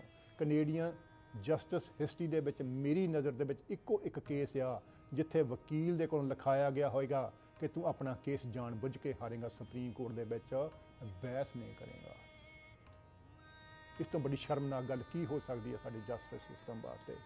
But the Shore Committee said, Bird, no, we don't want that because we don't want to give up any option. I mean, it would be a normal option to go to a single Supreme Court judge first and then on to the Court of Appeal. We don't want to give that up. My clients are hungry and thirsty. They need water and food and need a fair chance to be heard. The tactics of the Immigration Department would not work. Do not blame the Hindus if you see this farce dragged on for months. If necessary, they can wait a century. Perhaps they will all die before this thing is decided. Canada ਵਿੱਚ ਪਹਿਲਾਂ ਤੋਂ ਹੀ ਰਹਿੰਦੇ ਹੋਣ ਦੇ ਸਬੂਤ ਪੇਸ਼ ਕਰਨ ਦੇ ਆਧਾਰ ਤੇ ਹੀ 21 ਮੁਸਾਫਰਾਂ ਨੂੰ ਕੈਨੇਡਾ ਵਿੱਚ ਰਹਿਣ ਦੀ ਆਗਿਆ ਦੇ ਦਿੱਤੀ ਗਈ ਸੀ। ਪਰ ਲਗਾਤਾਰ ਹੋ ਰਹੀ ਦੇਰ ਕਾਰਨ ਜਹਾਜ਼ ਦੇ ਯਾਤਰੀ ਹੁਣ ਉਸ ਆਲਮ ਵਿੱਚ ਸਨ ਜਿੱਥੋਂ ਕਿਸੇ ਕਿਨਾਰੇ ਦੀ ਆਸ ਨਹੀਂ ਸੀ ਦਿਖ ਰਹੀ। ਅਧਿਕਾਰੀ ਯਾਤਰੀਆਂ ਨੂੰ ਭੋਜਨ, ਪਾਣੀ ਅਤੇ ਦਵਾਈਆਂ ਪਹੁੰਚਾਉਣ ਵਿੱਚ ਜਾਣਬੁੱਝ ਕੇ ਦੇਰੀ ਕਰ ਰਹੇ ਸਨ। ਇਸ ਤਰਸਯੋਗ ਸਥਿਤੀ ਕਾਰਨ ਵਕੀਲ ਐਡਵਰਡ ਬਰਡ ਦੇ ਹੱਥ ਖੜੇ ਹੋ ਚੁੱਕੇ ਸਨ। ਨਿਰਾਸ਼ਾ ਦਾ ਹਨੇਰਾ ਜਹਾਜ਼ ਨੂੰ ਆਪਣੇ ਕਲਾਵੇ ਵਿੱਚ ਲੈ ਰਿਹਾ ਸੀ ਅਤੇ ਇਕੱਲੇ ਯਾਤਰੀ ਦਾ ਮੁਕੱਦਮਾ ਵੱਖੋ-ਵੱਖ ਸੁਣਨ ਦੀ ਬਜਾਏ ਮੁੰਸ਼ੀ ਸਿੰਘ ਨਾਮ ਦੇ ਇੱਕ ਮੁਸਾਫਰ ਦੇ ਆਧਾਰ ਤੇ ਹੀ ਬਾਕੀ ਰਹਿੰਦੇ ਯਾਤਰੀਆਂ ਦੀ ਕਿਸਮਤ ਦਾ ਨਿਰਣਾ ਅਦਾਲਤਾਂ ਨੇ ਕਰ ਦਿੱਤਾ। ਉਹ ਡਿਪੋਰਟ ਕੀਤਾ ਇਹਨਾਂ ਨੇ ਪਹਿਲਾਂ ਬੋਰਡ ਆਫ ਇਨਕੁਆਇਰੀ ਵਾਲਿਆਂ ਨੇ, ਇਮੀਗ੍ਰੇਸ਼ਨ ਵਾਲਿਆਂ ਨੇ। ਉਸ ਤੋਂ ਬਾਅਦ ਸੁਪਰੀਮ ਕੋਰਟ ਵਿੱਚ ਗਿਆ। ਸੁਪਰੀਮ ਕੋਰਟ ਦੇ ਵਿੱਚ ਉਹਨੇ ਕੋਈ ਬਹਿਸ ਨਹੀਂ ਕੀਤੀ ਜਿਸ ਤਰ੍ਹਾਂ ਲਿਖਤੀ ਸੀ। ਔਰ ਇਹ ਵੀ ਇੱਕ ਸ਼ਾਇਦ ਲੁਕਵੀਂ ਸ਼ਰਤ ਸੀ ਜਿਹੜੀ ਰਿਟ ਆਫ ਹੇਬੀਅਸ ਕਾਰਪਸ ਲਈ ਅਪਲਾਈ ਕੀਤਾ ਨਾ, ਉਹ ਜਸਟਿਸ ਮਰਫੀ ਕੋਲ ਕੀਤਾ, ਉਹਦੇ ਕੋਲ ਕਰਵਾਇਆ ਸੀ ਜਿਹਨੇ ਕਿ ਪਨਾਮਾ ਮਾਰੂ ਦੇ ਵਿੱਚ ਰਿਟ ਪ੍ਰਦਾਨ ਨਹੀਂ ਸੀ ਕੀਤੀ। ਸੋ ਉੱਥੇ ਜਿਹੜਾ ਐਡਵਰਡ ਬਰਡ ਸੀ, ਜਿਸ ਤਰ੍ਹਾਂ ਪਹਿਲਾਂ ਉਹਨਾਂ ਦਾ ਸਮਝੌਤਾ ਹੋ ਚੁੱਕਾ ਸੀ, ਉਹਨੇ ਕੋਈ ਬਹਿਸ ਨਹੀਂ ਕੀਤੀ, ਜਾਣ ਕੇ ਕੇਸ ਹਾਰਿਆ। ਉਸ ਤੋਂ ਬਾਅਦ ਜਿਹੜੀ ਅਪੀਲ ਕੋਰਟ ਸੀ ਉਹਦੇ ਵਿੱਚ ਕੇਸ ਗਿਆ। ਅਪੀਲ ਕੋਰਟ ਦੇ ਵਿੱਚ ਉਹਨਾਂ ਨੇ ਜਿਹੜਾ ਫੈਸਲਾ ਸੀ ਉਹ ਮੁਸਾਫਰ ਦੇ ਜਿਹੜਾ ਵਿਰੁੱਧ ਦੇ ਦਿੱਤਾ। 6 ਜੁਲਾਈ ਨੂੰ 1914 ਨੂੰ ਅਪੀਲ ਕੋਰਟ ਦਾ ਫੈਸਲਾ ਹੋਇਆ ਅਤੇ ਉਹਨਾਂ ਨੇ ਕਹਿ ਦਿੱਤਾ ਕਿ ਇਸ ਬੰਦੇ ਨੂੰ ਉੱਥੇ ਰਹਿਣ ਦਾ ਹੱਕ ਨਹੀਂ, ਅਤੇ ਉਹ ਇਹਦੇ ਬਣਾ ਦੇ ਉੱਤੇ ਜਿਹੜੇ ਸਾਰੇ ਮੁਸਾਫਰ ਸੀ ਉਹਨਾਂ ਨੂੰ ਡਿਪੋਰਟ ਕਰਨ ਦਾ ਆਰਡਰ ਕੀਤਾ। ਇਸ ਫੈਸਲੇ ਉਪਰੰਤ ਜਹਾਜ਼ ਦੇ ਕਪਤਾਨ ਨੂੰ ਜਹਾਜ਼ ਤੋਰਨ ਦੇ ਆਦੇਸ਼ ਦਿੱਤੇ ਗਏ, ਪਰ ਯਾਤਰੀਆਂ ਨੇ ਜਹਾਜ਼ ਦਾ ਕੰਟਰੋਲ ਆਪਣੇ ਹੱਥਾਂ ਵਿੱਚ ਲੈ ਲਿਆ। ਕਾਮਾਗਾਟਾ ਮਾਰੂ ਨੂੰ ਹੁਣ ਇੱਥੋਂ ਛੇਤੀ ਕੱਢਿਆ ਜਾਵੇ, ਇਸ ਲਈ ਸਰਕਾਰ ਨੇ 19 ਜੁਲਾਈ ਵਾਲੇ ਦਿਨ ਸੀ ਲੋਇਨ ਨਾਮ ਦੇ ਜਹਾਜ਼ ਤੇ 150 ਦੇ ਕਰੀਬ ਅਫਸਰ ਭੇਜ ਕੇ ਇਸ ਨੂੰ ਇੱਥੋਂ ਬਾਹਰ ਕੱਢਣ ਦੀ ਕੋਸ਼ਿਸ਼ ਸਵਖਤੇ 1:30 ਵਜੇ ਕੀਤੀ। ਪੈਸੇਂਜਰ ਸੀਗੇ, ਇਹਨਾਂ ਨੇ ਵੀ ਉਹਨਾਂ ਦਾ ਪੂਰਾ ਮੁਕਾਬਲਾ ਕੀਤਾ। ਜੋ ਵੀ ਇਹਨਾਂ ਕੋਲੇ ਇੱਟਾਂ, ਬੱਟੇ ਜਾਂ ਕੋਲਾ ਜੋ ਵੀ ਇਹਨਾਂ ਦੇ ਹੱਥ 'ਚ ਆਇਆ ਇਹਨਾਂ ਨੇ ਵੀ ਮਾਰਿਆ। ਉਹ ਜਿਹੜੀ ਇੱਕ ਇੱਟ ਮੇਰਾ ਖਿਆਲ ਆ ਕਿ ਕਾਮਾਗਾਟਾ ਮਾਰੂ ਤੇ ਕਿਸੇ ਪੈਸੇਂਜਰ ਵੱਲੋਂ ਇਹਨਾਂ ਦੇ ਅਫਸਰ 'ਤੇ ਚਲਾਈ ਗਈ ਸੀ, ਉਹ ਇੱਟ ਹਜੇ ਇਹਨਾਂ ਨੇ ਸਾਂਭ ਕੇ ਰੱਖੀ ਹੋਈ ਆ। ਉੱਠੇ ਸ਼ੇਰ ਜਵਾਨ ਪਠਾਨ ਵਾਂਕੇ ਅੱਗੇ ਹੋ ਲੜਦੇ ਧੱਕੇ ਮਾਰ ਸਾਨੂੰ, ਅਸਾਂ ਰੱਖਿਆ ਸੀਸ ਨੂੰ ਤਲੀ ਉੱਤੇ, ਕਿਹੜਾ ਸਕਦਾ ਸੀ ਭਲਾ ਮਾਰ ਸਾਨੂੰ। ਜ਼ਖਮੀ ਹੋ ਗਏ ਕਈ ਜਵਾਨ ਭਾਵੇਂ ਐ ਪਰ ਜਿੱਤ ਦਿੱਤੀ ਉਸ ਕਰਤਾਰ ਸਨ। ਲੱਤਾਂ ਬਾਹਾਂ ਤੋੜਤੀਆਂ ਅਤੇ ਅਗਲੇ ਦਿਨ ਬੈਂਕੋਕ ਦੀਆਂ ਅਖਬਾਰਾਂ ਸੁਰਖੀਆਂ ਲੱਗਦੀਆਂ ਨੇ, these are different kind of Hindus. ਹੁਣ ਪਤਾ ਲੱਗਾ ਪਸਲੀਆਂ ਤੜਵਾ ਕੇ ਡਿਫਰੈਂਟ ਕਾਈਂਡ ਆਫ ਹਿੰਦੂ। ਪਹਿਲਾਂ ਇਹੋ ਸੋਚੀ ਗਏ ਕਿ ਹਿੰਦੂ ਸਿਰਫ ਉਹੀ ਹੁੰਦੇ ਜਿਹਨਾਂ ਪਿੰਡਾਂ 'ਤੇ ਸਵਾਹ ਮਲੀ ਹੁੰਦੀ ਹੈ। ਕਾਮਾਗਾਟਾ ਮਾਰੂ ਜਹਾਜ਼ ਦੇ ਅੱਧੇ ਪੱਟੇ ਦੇ ਮਾਲਕ ਖਾਲਸਾ ਦੀਵਾਨ ਸੁਸਾਇਟੀ ਦੇ ਪ੍ਰਧਾਨ ਭਾਗ ਸਿੰਘ ਇੱਕ ਕੇਸ ਵਿੱਚ ਜੇਲ੍ਹ ਵਿੱਚ ਬੰਦ ਸਨ ਅਤੇ ਦੂਸਰੇ ਅੱਧੇ ਮਾਲਕ ਹਸਨ ਰਹੀਮ ਨੇ ਨਾ ਚਾਹੁੰਦਿਆਂ ਹੋਇਆਂ ਵੀ ਦਸਤਾਵੇਜ਼ ਤੇ ਦਸਤਖਤ ਕਰਕੇ ਜਹਾਜ਼ ਨੂੰ ਚਲਾਏ ਜਾਣ ਦੀ ਪ੍ਰਵਾਨਗੀ ਦੇ ਦਿੱਤੀ। ਅਤੇ ਭਾਈ ਭਾਗ ਸਿੰਘ ਨੇ ਟੈਲੀਗ੍ਰਾਮ ਦਿੱਤੀ ਹੈਗੀ ਆ ਇਮੀਗ੍ਰੇਸ਼ਨ ਡਿਪਾਰਟਮੈਂਟ ਵਾਲਿਆਂ ਨੂੰ ਕਿ ਜਿਹੜਾ ਜਹਾਜ਼ ਆ ਇਹ ਮੇਰਾ ਜਹਾਜ਼ ਆ, ਇਹਦੇ ਉੱਤੇ ਤੁਸੀਂ ਕਾਮਾਗਾਟਾ ਮਾਰੂ ਦੇ ਮੁਸਾਫਰ ਨਹੀਂ ਭੇਜ ਸਕਦੇ, ਜਿਹਨਾਂ ਨੂੰ ਡਿਪੋਰਟ ਕਰਨਾ ਆਪਣੇ ਜਹਾਜ਼ 'ਤੇ ਭੇਜੋ, ਮੇਰੇ ਜਹਾਜ਼ 'ਤੇ ਨਾ ਭੇਜੋ। ਜੇ ਭੇਜਣਾ ਆ ਤਾਂ ਮੈਨੂੰ $35,000 ਦੇਵੋ। An end to the saga of the Komagata Maru ship looks to be coming as the HMCS Rainbow has left Halifax's harbor and is heading towards Vancouver. The naval ship is expected to escort the Komagata Maru out of Vancouver's harbor.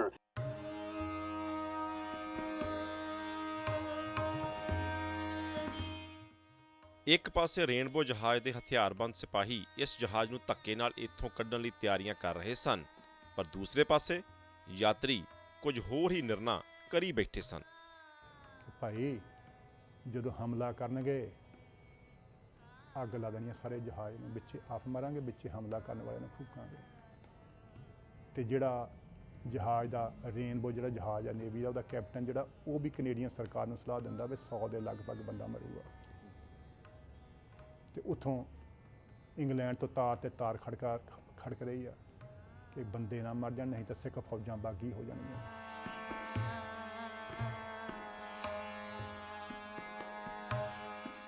ਮੈਨੂੰ ਅੱਜ ਵੀ ਯਾਦ ਹੈ ਉਹ ਦਿਨ 23 ਜੁਲਾਈ 1914 ਜਦ rainbow ਜਹਾਜ਼ ਦੀਆਂ ਤੋਪਾਂ ਦੇ ਮੂੰਹ ਹੇਠ ਸਾਨੂੰ ਜ਼ਬਰਦਸਤੀ ਭਾਰਤ ਵੱਲ ਮੋੜ ਦਿੱਤਾ ਗਿਆ।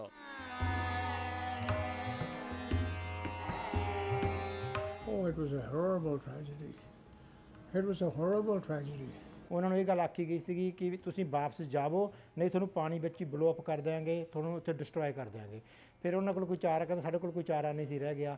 ਫਿਰ ਅਸੀਂ ਸੋਚਿਆ ਵੀ ਚਲੋ ਵੀ ਹੁਣ ਵਾਪਸੀ ਚੱਲਦੇ ਹੈਗੇ ਆ, ਪਰ ਮਨ 'ਚ ਗੁੱਸਾ ਸੀਗਾ, ਫਰਸਟ੍ਰੇਸ਼ਨ ਸੀਗੀ ਵੀ ਇਹ ਕਿਉਂ ਹੋਇਆ ਸਾਡੇ ਨਾਲ। ਲਗਭਗ 6 ਮਹੀਨੇ ਪਾਣੀ ਵਿੱਚ ਸਮਾਂ ਬਿਤਾਉਣ ਉਪਰੰਤ ਆਖਰਕਾਰ ਕਾਮਾਗਾਟਾ ਮਾਰੂ ਜਹਾਜ਼ 26 ਸਤੰਬਰ 1914 ਨੂੰ ਵਾਪਸ ਜਦ ਭਾਰਤ ਕਲਕੱਤੇ ਬਜਬਜ ਘਾਟ ਕੋਲ ਪਹੁੰਚਿਆ। ਬ੍ਰਿਟਿਸ਼ ਜਾਣਦੇ ਸੀ ਵੀ ਹੁਣ ਇੰਡੀਆ ਦੇ ਲੋਕਾਂ ਨੂੰ ਪਤਾ ਲੱਗੂ, ਇਹ ਜਾ ਕੇ ਰੌਲਾ ਪਾਉਣਗੇ ਵੀ ਜਿਹੜਾ ਇੱਥੇ ਬ੍ਰਿਟਿਸ਼ ਝੂਠ ਬੋਲਦੇ ਆ ਵੀ ਸਾਨੂੰ ਬਰਾਬਰਤਾ, ਅਸੀਂ ਕਿਤੇ ਵੀ ਜਾ ਕੇ ਕੰਮ ਕਰ ਸਕਦੇ ਹਾਂ, ਅਸੀਂ ਕਾਮਨਵੈਲਥ ਕੰਟਰੀ 'ਚ ਕਿਤੇ ਵੀ ਜਾ ਸਕਦੇ ਹਾਂ, ਇਹ ਸੱਚ ਨਹੀਂ ਹੈਗਾ। ਭਾਰਤ ਦੀ ਸਰਕਾਰ ਨੂੰ ਸ਼ੱਕ ਸੀ ਕਿ ਇਹ ਯਾਤਰੀ ਹੁਣ ਆਜ਼ਾਦੀ ਦੀ ਲਹਿਰ ਵਿੱਚ ਕੁੱਦ ਕੇ ਗਦਰ ਮਚਾਉਣਗੇ। ਇਸ ਲਈ ਉਹਨਾਂ ਨੂੰ ਧੱਕੇ ਨਾਲ ਰੇਲ ਵਿੱਚ ਬਿਠਾ ਕੇ ਪੰਜਾਬ ਭੇਜਣ ਦੀ ਕੋਸ਼ਿਸ਼ ਦਾ ਮੁਸਾਫਰਾਂ ਨੇ ਵਿਦਰੋਹ ਕੀਤਾ, ਜਿਸ ਦੇ ਨਿਕਲੇ ਸਿੱਟਿਆਂ ਨੇ ਹੀ ਕਾਮਾਗਾਟਾ ਮਾਰੂ ਨੂੰ ਇੱਕ ਵਿਆਪਕ ਦੁਖਾਂਤ ਵਿੱਚ ਤਬਦੀਲ ਕਰ ਦਿੱਤਾ। ਈਸਟਵਰਡ ਸੀ, ਉਹ ਸੋਟੀ ਘਮਾਉਂਦਾ ਹੈ ਨਾ, ਆਪਣੀ ਅੰਗਰੇਜ਼ ਹੋਣ ਦਾ ਘਮੰਡ ਆ ਨਾ ਉਹਨੂੰ, ਉਹ ਸੋਟੀ ਘਮਾਉਂਦਾ, ਜਦ ਬੰਦਿਆਂ ਨੂੰ ਪਾਸੀ ਧੱਕਦਾ ਤਾਂ ਆ ਕੇ ਗੱਦੇ ਨੂੰ ਫੜ ਲੈਂਦਾ। ਤੇ ਇੱਕ ਜਿਹੜਾ ਮਤਲਬ ਮੁਸਾਫਰ ਆ ਉਹਦੀ ਸੋਟੀ ਖੋਲ੍ਹਣ ਦਾ, ਤੇ ਈਸਟਵਰਡ ਕੱਢ ਕੇ ਫਿਰ ਆਪਣਾ ਪਿਸਤੌਲ ਫਾਇਰ ਕਰਦਾ ਹੈਗਾ। ਤੇ ਉਹ ਭੁੱਲ ਗਿਆ ਭਾਈ ਵੀ ਇਹ ਜਿਹੜੇ ਬੰਦੇ ਨੇ ਇਹ ਤਾਂ ਉਹ ਨੇ ਜਿਨ੍ਹਾਂ ਦਾ ਇਤਿਹਾਸ ਚਰਖੜੀਆਂ ਤੇ ਚੜ੍ਹ ਜਾਣ ਦਾ, ਖੋਪੜੀਆਂ ਲਹਾਉਣ ਦਾ ਆ। ਫਿਰ ਇੱਕ ਮੁਸਾਫਰ ਉਹਦੇ ਕੋਲ ਪਿਸਤੌਲ ਕੱਢ ਕੇ ਕੰਨ 'ਚ ਠੋਕ ਦਿੰਦਾ, ਮਿਸਟਰ ਈਸਟਵਰਡ ਦੇ ਤੜਫਦਾ ਪਿੱਛੇ। ਦੂਜਾ ਅਫਸਰ ਆਉਂਦਾ, ਉਹਦੇ ਵੀ ਠੋਕ ਦੇ, 2 ਮਰੇ ਨਾ, ਫਿਰ ਬਾਅਦ ਵੀ ਹੋਰ ਕਈ। ਤੇ ਇਨ ਦਾ ਮੀਨ ਟਾਈਮ ਜਿਹੜਾ 100-150 ਗੋਰਾ ਪੁਲਿਸ ਆਇਆ, ਉਹ ਬੰਦੂਕਾਂ 303 ਦੀਆਂ ਰਾਈਫਲਾਂ ਲੈ ਕੇ ਪਿੱਛੇ 60-70 ਫੁੱਟ ਦੀ ਦੂਰੀ ਤੋਂ ਪਹਿਲਾਂ ਬੈਠੇ ਸ਼ਿਸ਼ਤਾਂ ਬੰਨ੍ਹ ਕੇ ਫਿਰ ਗੋਲੀ ਚਲਾ ਦਿੰਦੇ ਨੇ। 19 ਮੁਸਾਫਰ ਮਰਦੇ ਨੇ, ਬਹੁਤ ਸਾਰੇ ਫੱਟੜ ਹੁੰਦੇ ਨੇ। ਕਾਮਾਗਾਟਾ ਮਾਰੂ ਯਾਤਰੀਆਂ ਨੂੰ ਗੁਲਾਮੀ ਦਾ ਅਹਿਸਾਸ ਹੋ ਚੁੱਕਾ ਸੀ ਅਤੇ ਇਹ ਘਟਨਾ ਭਾਰਤ ਦੀ ਆਜ਼ਾਦੀ ਵਿੱਚ ਅਹਿਮ ਮੋੜ ਸਾਬਤ ਹੋਈ। ਉਹ ਫਿਰ ਫਰੀडम ਮੂਵਮੈਂਟ ਚਲੇ ਗਏ ਸੀ, ਇਨਕਲੂਡਿੰਗ ਮਾਈ ਗ੍ਰੈਂਡਫਾਦਰ, ਜਿਹੜੇ ਬਾਬਾ ਗੁਰਦਿੱਤ ਸਿੰਘ ਲਾਲ ਤੋਂ, ਤੇ ਮੇਰੇ ਗ੍ਰੈਂਡਫਾਦਰ, ਹੋਰ ਵੀ ਜਿਹੜੇ ਪੈਸੇਂਜਰ ਸੀ। ਉਹ ਕਹਿੰਦੇ ਵੀ ਚਲੋ ਆਪਾਂ ਪਹਿਲਾਂ ਹੁਣ ਦੇਸ਼ ਹੀ ਆਜ਼ਾਦ ਕਰਾ ਲਈਏ, ਉਦੋਂ ਮਗਰੋਂ ਹੀ ਆਪਣਾ ਕੀ ਨਾਮ ਫਿਰ ਕੁਛ ਹੋਰ ਆਪਾਂ ਕਰਾਂਗੇ। ਸਾਡੇ ਵੀਰ ਨੂੰ ਤੁਸੀਂ ਬੇਫਿਕਰ ਰਹਿਣਾ, ਅਸੀਂ ਆਪਣੇ ਹੱਥ ਦਿਖਲਾ ਦਿਆਂਗੇ, ਚੁੱਪਚਾਪ ਨਹੀਂ ਬੈਠਦੇ, ਦੇਖ ਲੈਣਾ, ਆਫਤ ਕੋਈ ਨਾ ਕੋਈ ਲਿਆ ਦਿਆਂਗੇ। ਅਸੀਂ ਤਲੀ ਪਰ ਰੱਖਿਆ ਸੀਸ ਆਪਣਾ, ਕੇਰਾਂ ਹਿੰਦ ਵਿੱਚ ਗਦਰ ਮਚਾ ਦਿਆਂਗੇ। ਸਾਨੂੰ ਵਿੱਚ ਮੈਦਾਨ ਦੇ ਖੜੇ ਸਮਝੋ, ਵੈਰੀ ਬੱਕਰੇ ਵਾਂਗ ਝਟਕਾ ਦਿਆਂਗੇ।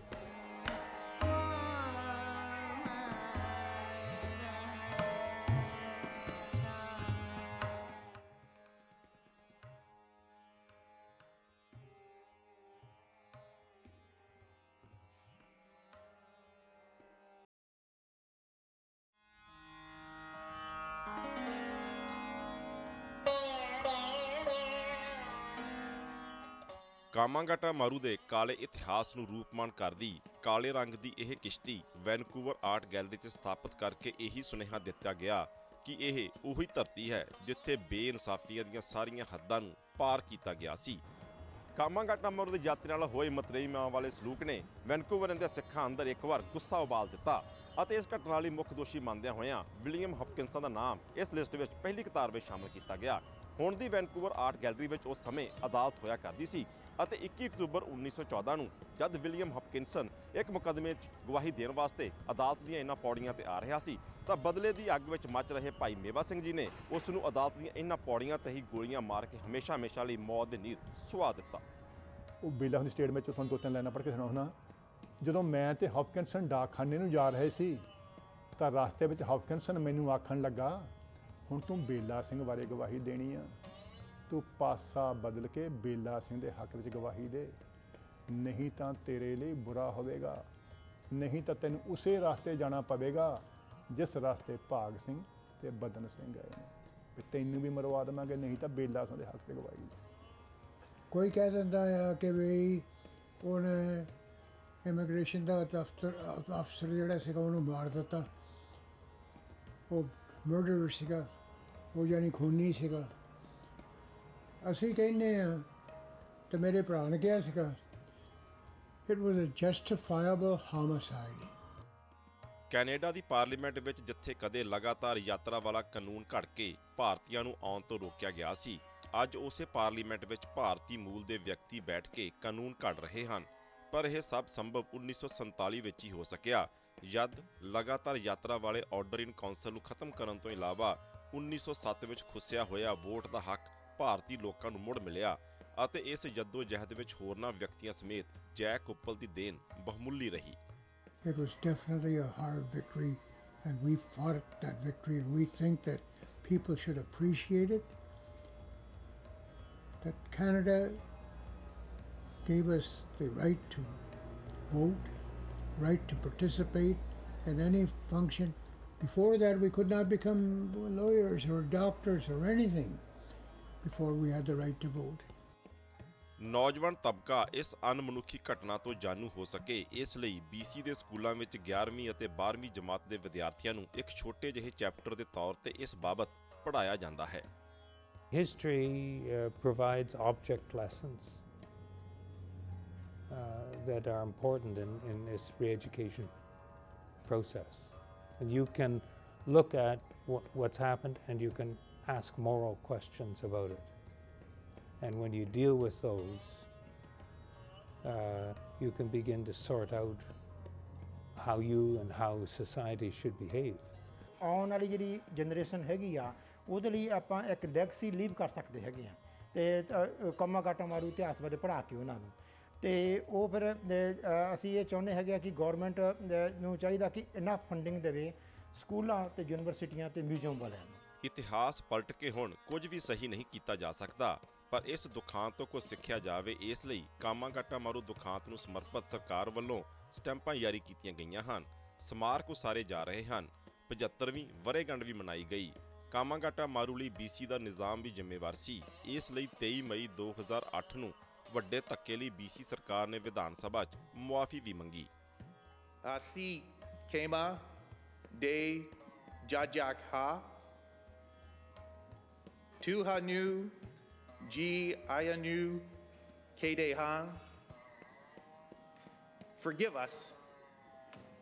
You are welcome. ਭਾਰਤੀ ਭਾਈਚਾਰੇ ਦੇ ਭਾਰੀ ਦਬਾਅ ਹੇਠ ਅਗਸਤ 2008 ਵਿੱਚ professor Mohan Singh memorial foundation ਵੱਲੋਂ ਕਰਵਾਏ ਗਏ ਗਦਰੀ ਬਾਬਿਆਂ ਦੇ ਮੇਲੇ ਤੇ ਪ੍ਰਧਾਨ ਮੰਤਰੀ ਸਟੀਵਨ ਹਾਰਪਰ ਵੱਲੋਂ ਮੰਗੀ ਹੋਈ ਮੁਆਫੀ ਅੱਜ ਵੀ ਭਖ ਦਾ ਮੁੱਦਾ ਹੈ। ਅਸੀਂ ਇਹਨੂੰ ਪੂਰੀ ਤਰ੍ਹਾਂ ਰੱਦ ਕਰਦੇ ਹਾਂ। ਅਸੀਂ ਚਾਹੁੰਦੇ ਕਿ ਹਾਊਸ ਆਫ ਕਾਮਨਸ ਦੇ ਵਿੱਚ ਮਾਫੀ ਮੰਗੀ ਜਾਵੇ।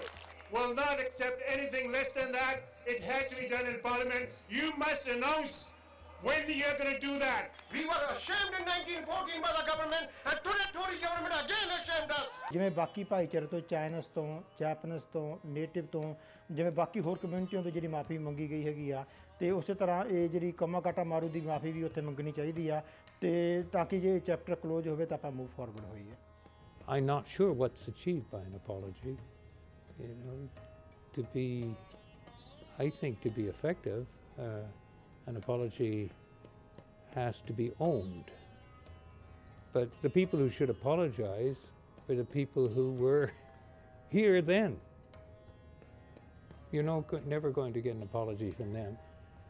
ਇਤਿਹਾਸਕਾਰ ਮੰਨਦੇ ਹਨ ਕਿ ਕਾਮਾਗਾਟਾ ਮਾਰੂ ਜਹਾਜ਼ ਦਾ ਪਟਾ ਕਾਨੂੰਨੀ ਤੌਰ ਤੇ ਵੈਨਕੂਵਰ ਰਹਿੰਦੇ ਭਾਰਤੀ ਭਾਈਚਾਰੇ ਦਾ ਹੋ ਚੁੱਕਾ ਸੀ, ਪਰ ਸਰਕਾਰ ਨੇ ਧੱਕਾ ਕਰਕੇ ਇਸ ਨੂੰ ਇੱਥੋਂ ਮੋੜਨ ਤੋਂ ਇਲਾਵਾ ਪਟੇ ਦੇ ਮਾਲਕਾਂ ਨਾਲ ਇੱਕ ਹੋਰ ਵਾਅਦਾ ਵੀ ਕੀਤਾ ਸੀ ਜੋ ਅੱਜ ਤੱਕ ਵਫਾ ਨਹੀਂ ਹੋ ਸਕਿਆ। 100 ਸਾਲ ਦੇ ਵਿੱਚ ਜੇ ਤੁਸੀਂ ਪੈਸੇ ਰੱਖਿਓ 12-13 ਵਾਰ ਡਬਲ ਹੋਣੇ ਚਾਹੀਦੇ ਆ। ਜੇ $35,000 ਨੂੰ ਤੁਸੀਂ 12 ਵਾਰ ਡਬਲ ਕਰਦੇ ਆ ਤਾਂ 140 ਮਿਲੀਅਨ ਦੇ ਲਗਭਗ ਬਣਦਾ ਹੈਗਾ। ਉਹ ਸਾਡੀ ਕਮਿਊਨਿਟੀ ਦਾ ਪੈਸਾ ਮਤਲਬ ਲੇਕਿਨ ਨਹੀਂ ਮਿਲਿਆ, ਸਾਡੇ ਨਾਲ ਧੱਕਾ ਹੋਇਆ ਹੈਗਾ। ਕਾਲੇ ਗ੍ਰਹਿਣ ਦੇ ਵਾਂਗ ਕਾਮਾਗਾਟਾ ਮਾਰੂ ਦਾ ਦੁਖਾਂਤ ਇਤਿਹਾਸ ਦੇ ਕਾਲੇ ਪੰਨਿਆਂ ਨੂੰ ਹਮੇਸ਼ਾ ਕਲੰਕਿਤ ਹੀ ਕਰਦਾ ਰਹੇਗਾ।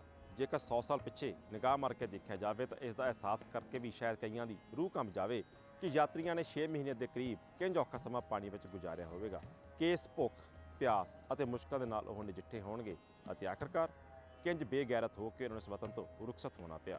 ਕਾਮਾਗਾਟਾ ਮਾਰੂ ਘਟਨਾ ਦੇ ਫਲਸਰੂਪ ਹੀ ਕੈਨੇਡਾ ਦੇ ਇਮੀਗ੍ਰੇਸ਼ਨ ਨੀਤੀਆਂ ਵਿੱਚ ਵੱਡੀਆਂ ਸੋਧਾਂ ਕੀਤੀਆਂ ਗਈਆਂ। ਅੱਜ ਕੈਨੇਡਾ ਵਿੱਚ ਜੇਕਰ ਕੁੱਲ ਮਿਲਾ ਕੇ ਭਾਰਤੀ ਭਾਈਚਾਰੇ ਦੀ ਕਾਮਯਾਬੀ ਦਾ ਸਿਹਰਾ ਕਿਸੇ ਦੇ ਸਿਰ ਬੰਨ੍ਹਿਆ ਜਾਵੇ ਤਾਂ ਇਸ ਦਾ ਸਲਾਮ ਉਹਨਾਂ ਲੋਕਾਂ ਨੂੰ ਕਰਨਾ ਬਣਦਾ ਹੈ ਜਿਨ੍ਹਾਂ 100 ਸਾਲ ਪਹਿਲਾਂ ਕੈਨੇਡਾ ਦੇ ਬੰਦ ਦਰਵਾਜ਼ੇ ਖੋਲ੍ਹਣ ਵਾਸਤੇ ਪਹਿਲ ਕਦਮੀ ਕੀਤੀ ਸੀ। I emphasize the injustice of not treating immigrants from India on an equal basis with immigrants from Britain or the United States or much of the world for half a century. I mean, this was the most dramatic incident. But from 1908 until the 1950s and really into the 1960s, it was extremely difficult for an Indian immigrant to come to Canada. ਹੋਰਨਾਂ ਮੁਸਾਫਰਾਂ ਵਾਂਗ ਗੁਲਾਮੀ ਦਾ ਅਹਿਸਾਸ ਕਰ ਬਾਬਾ ਗੁਰਦਿੱਤ ਸਿੰਘ ਵੀ ਭਾਰਤ ਨੂੰ ਆਜ਼ਾਦ ਕਰਵਾਉਣ ਦੇ ਸੰਗਰਾਮ ਵਿੱਚ ਕੁੱਦ ਪਏ ਸਨ ਅਤੇ ਉਹਨਾਂ ਇਸ ਸਾਰੇ ਦੁੱਖਾਂ ਦਾ ਵਰਣਨ ਆਪਣੇ ਹੱਥੀਂ ਵੀ ਲਿਖਿਆ।